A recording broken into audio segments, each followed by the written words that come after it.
오늘 우리에게 주신 하나님의 말씀은 이사야 53장 4절에서 6절까지 말씀입니다. 제가 봉독해 드리겠습니다. 그는 실로 우리의 질고를 지고 우리의 슬픔을 당하였거늘 우리는 생각하기를 그는 징벌을 받아 하나님께 맞으며 고난을 당한다 하였노라. 그가 찔림은 우리의 허물 때문이요 그가 상함은 우리의 죄악 때문이라. 그가 징계를 받음으로 우리는 평화를 누리고 그가 채찍에 맞음으로 우리는 나음을 받았도다. 우리는 다 양 같아서 그릇 행하여 각기 제 길로 갔거늘 여호와께서는 우리 모두의 죄악을 그에게 담당시키셨도다. 아멘. 기도하시겠습니다. 하나님 아버지 감사합니다. 이 시간 저희들이 종려 주일을 맞이해서 하나님의 귀한 말씀 듣기를 원합니다.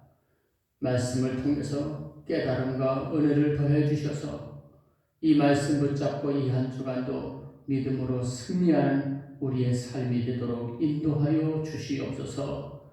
감사드리며 예수님의 이름으로 기도하옵나이다. 아멘. 성도 여러분, 오늘은 여러분이 알고 계시는 것처럼 종려 주일입니다. 복음서를 보면 예수님께서 예루살렘 성전에 들어가실 때 온 백성들이 나와서 예수님을 맞이하는 행진을 벌였습니다. 자신들의 옷을 바닥에 깔고 종려나무 가지를 흔들었습니다. 그래서 오늘을 종려주일이라고 부릅니다. 예수님을 경배하고 찬양하는 축제의 날이기도 합니다. 그런데 오늘은 너무나 슬프면서도 기쁜 날입니다. 메시아이신 예수님의 예루살렘 입성을 축하하며 환호를 지르는 날인 그런 날인데, 우리가 잘 아는 것처럼 예수님께서 십자가에 달리신 성금요일이 시작되는 고난주간의 첫 번째 날이기도 합니다. 예루살렘 성에 입성하시는 예수님을 바라보며 예수님의 이름을 외치며 호산나 호산나 부르짖던 군중들이 며칠 뒤에는 예수님을 십자가에 못 박으라고 외치는 그런 사람들로 바뀌었다는 것 아니겠습니까? 오늘 본문의 말씀은 예수님께서 탄생하시기 약 750년 전에 활동했던 이사야 선지자의 예언 내용입니다. 이사야 선지자는 이미 750년 전에 하나님의 아들인 예수 그리스도가 이 땅에 오셔서 어떻게 죽음을 당할 것인지를 예언했습니다. 뿐만 아니라 예수님께서 왜 이런 고난을 당하시고 죽어야만 했는지 그 이유도 분명히 밝히고 있습니다. 그래서 오늘은 본문을 통해서 예수 그리스도의 고난의 의미에 대해서 함께 생각하면서 은혜 받는 시간 될 수 있기를 주님의 이름으로 축복합니다. 첫 번째로 예수 그리스도의 고난은 대속의 고난입니다. 오늘 보면 5절 상반절에 보면 그가 찔림은 우리의 허물 때문이요 그가 상함은 우리의 죄악 때문이라 말씀했습니다.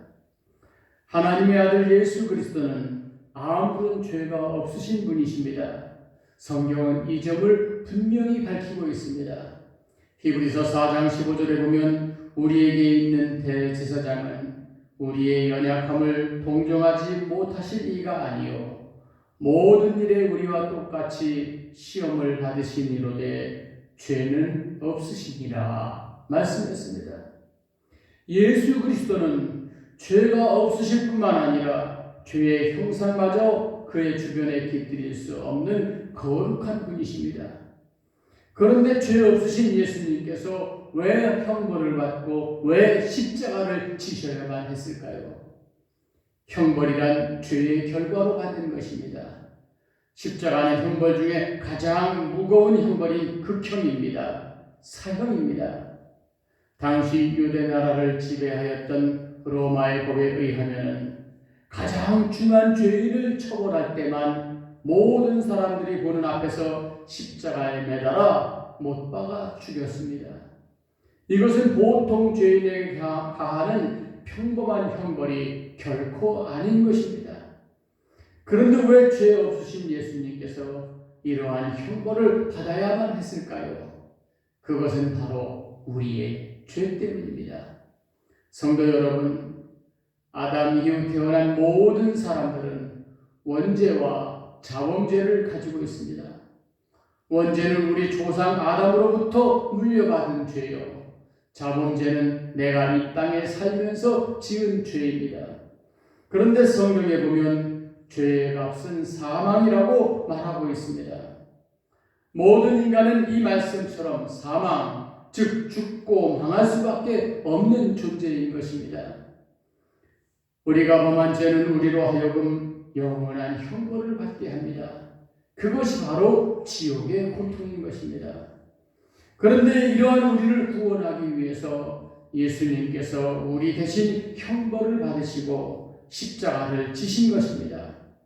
예수 그리스도의 십자가의 고통은 바로 우리와 또 우리의 죄, 우리의 허물 때문인 것입니다. 우리가 받아야 할 고통을 예수님께서 대신 받으셨기에 우리는 모든 죄에서 용서함을 받고 지옥의 형벌에서 벗어나 영원한 생명을 누리게 되었고 한 걸음 더 나아가 하나님의 백성이 되어서 천국의 유업을 이어받게 될 것입니다. 할렐루야! 사랑하는 성도 여러분, 십자가의 고난은 매우 고통스럽고 참을 수 없는 아픔이 동반됩니다.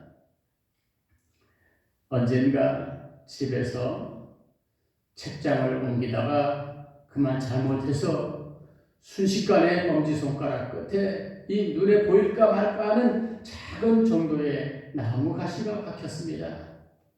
전체 길이가 1cm 정도도 안 되는 작은 가시인데도 왜 그리 아픈지 피가 흐르고 눈물이 저절로 났습니다.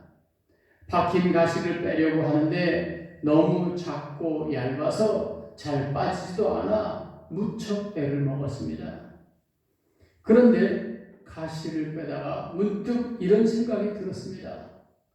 이 손가락 끝에 조그마한 가시가 박힌 것도 이렇게 아픈데 우리 주님은 손과 발에 대못을 박으셨는데 얼마나 아프셨을까?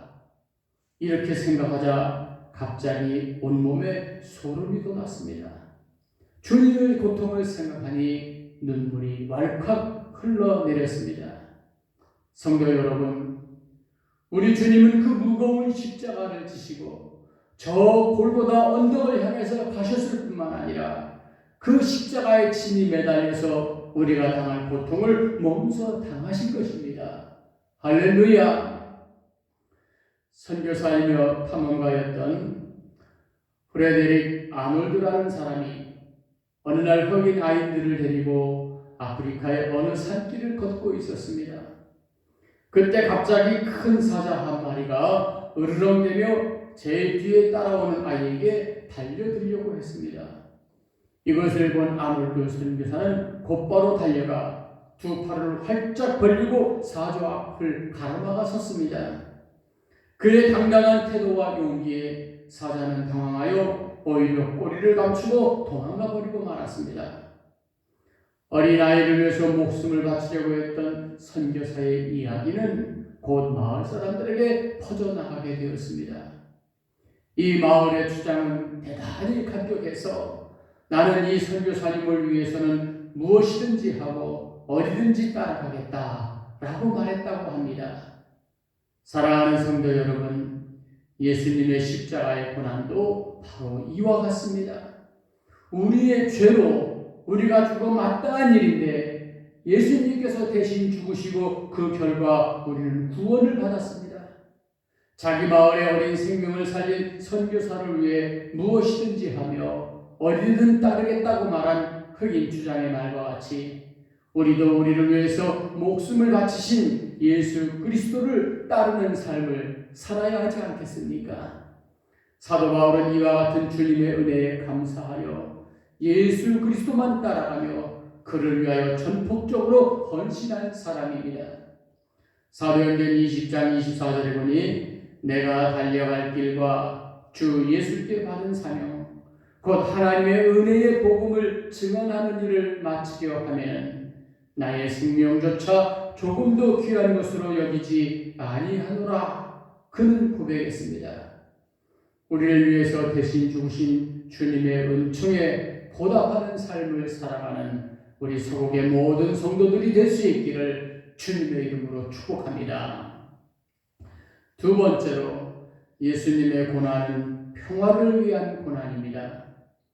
예수님의 십자가는 너무도 고통스러운 것이어서 예수님은 이 고난을 앞두고 겟세마네 동산에서 피땀을 흘리며 기도하시기를 아버지여 할만하시거든 이 잔을 내게서 옮기시옵소서 라고 기도했습니다. 얼마나 고통스러웠으면 이런 기도를 드리기까지 하였겠습니까? 그러나 십자가를 지는 것만이 우리 인류를 죄 가운데서 구원하는 유일한 길이었기에 그러나 내 뜻대로 마시고 아버지의 뜻대로 하옵소서라고 기도하고 하나님의 뜻에 순종하여 십자가를 지셨습니다. 그리고 이 고난은 이 땅의 평화를 가져왔습니다. 오늘 본문 5절 중반절에 있는 대로 그가 징계를 받음으로 우리가 평화를 누리게 되었던 것입니다. 예수님께서 가져온 이 평화는 두 가지 측면에서 이루어졌습니다. 먼저 하나님과의 평화입니다. 십자가의 수직선은 하나님과 인간과의 평화를 의미합니다. 원래 인간은 하나님께서 창조하셨을 때 하나님과 동행하며 사는 귀한 존재였습니다. 그러나 우리 인간이 범죄한 후 하나님과 동행하며 교제하는 차원에서 떨어지고 말았습니다. 하나님과 우리 인간 사이에는 건널 수 없는 큰 간격이 생겼고 어느 누구의 노력으로도 이것을 극복하는 것이 불가능하게 되었습니다. 그런데 중보자이신 예수 그리스도께서 십자가의 고난을 당함으로 말미암아 우리는 하나님과 평화를 누리게 되었고 참 생명을 소유하게 되었습니다. 하나님과 멀어졌던 간격이 예수님의 십자가를 통해서 메워지게 되었고 하나님과 우리 사이가 다시 연결되었습니다. 이 얼마나 고맙고 감사한 일입니까? 예수님께서 하나님과 인간 사이에 끊겼던 곳에 다리를 놓으신 것입니다. 할렐루야! 사도 요한복음 14장 6절에 보면 예수께서 이르시되 내가 곧 길이요 진리요 생명이니 나로 말미암지 않고는 아버지께로 올 자가 없느니라 주님께서 말씀하셨습니다. 사랑하는 성도 여러분, 하나님과의 평화는 이 세상 모든 평화의 기초가 되며 나아가서 영원한 평화를 위한 기초가 되는 것입니다. 또한 사람들과의 평화입니다. 십자가의 수평선은 인간 상호 간의 평화를 말합니다. 우리 인간은 죄악으로 인해서 하나님과만 단절된 것이 아닙니다. 사람과 사람 사이에도 장벽이 생겨 막히게 되었습니다. 그리고 이 장벽은 어느 누구도 헐지 못했습니다. 그러나 예수 그리스도의 십자가의 고난은 이 장벽마저 무너뜨려 버리고 우리가 같이 손에 손을 잡고 살 수 있는 평화를 허락해 주셨습니다. 에베소서 2장 13절에 보니 이제는 전에 멀리 있던 너희가 그리스도 예수 안에서 그리스도의 피로 가까워졌느니라. 그는 우리의 화평이신지라 둘로 하나를 만드사 원수된 것 곧 중간에 막힌 담을 자기 육체로 허시고 라고 말씀했습니다. 사랑하는 성도 여러분, 오늘날 십자가는 평화를 상징하는 표시입니다. 그래서 적십자, 녹십자, 흑십자 등 평화를 상징하는 곳에는 종교가 아니더라도 어느 곳에서든지 십자가가 있습니다. 그러나 원래 십자가는 끔찍한 사형도구였습니다. 중한 죄인을 매달아 죽이는 무서운 형틀이었습니다. 그러나 이 십자가에 예수 그리스도께서 달려 죽으셨기에 그 죄악과 공포의 상징이었던 십자가가 평화의 상징으로 변화되었습니다. 할렐루야! 피터 빌립 빌혼이라는 사람이 있습니다. 미국의 유명한 찬송가 작가입니다. 하루는 그가 미국 중서부의 아이오와주에서 열렸던 복음 전도 집회에서 무디 목사와 위틀 목사를 돕기 위해서 이들과 함께 시카고에서 아이오와로 가는 기차를 탔습니다. 기차가 달려가다가 일리노이주 휘튼역 부근에서 갑자기 멈추었습니다. 승객들이 놀라서 기차 밖으로 내려섰을 때 거기에는 갈기갈기 몸이 찢겨진 채 유혈이 낭자한 한 할머니의 시체가 있었습니다. 철도 사고가 난 것입니다. 승객들은 너무나도 처참한 모습에 비명을 지르며 손으로 눈을 가리고 있었는데 그 모습을 자세히 본 위틀 목사님은 기차가 다시 출발하자 옆에 있는 비론에게 이렇게 말했습니다. 비론 씨, 저 할머니의 갈기갈기 찢겨지고 유혈이 낭자한 시신 말이요. 어쩌면 우리 주님이 십자가에 달려 돌아가셨을 때의 모습이 저런 무참한 모습이 아니었을까요? 나는 그 할머니의 찢어진 시신에서 문득 예수님의 죽음을 보는 것 같아 마음이 무척 아팠습니다. 주님은 부활하셨으나 우리 죄를 대속하기 위하여 흘리신 주님의 보혈, 찢어진 몸, 그 아픔은 아직도 내 마음속에 남아 있습니다. 이렇게 말을 하자 이 말에 빌혼은 이렇게 대답했습니다. 예, 목사님. 그러나 주님의 그 보혈, 찢어진 몸, 그 아픔이 나에게는 아름다운 평화를 주셨습니다. 그의 보혈이 나의 죄를 속한다는 표시이기도 합니다. 이렇게 대답한 그는 이때 떠오르는 영감으로 찬송가를 썼습니다. 그 찬송이 바로 410장 찬송입니다. 그 가사를 잠시 소개합니다. 내 맘에 한 노래 있어 나 즐겁게 늘 부르네. 이 노래를 부를 때에 큰 평화 임하도다. 평화, 평화, 하나님 주신 선물, 오 크고 놀라운 평화, 하나님 선물일세. 사랑하는 성도 여러분, 예수님의 고난은 우리에게 평화를 주시기 위한 고난인 것을 분명히 깨닫고 확신할 수 있기를 주님의 이름으로 축복합니다.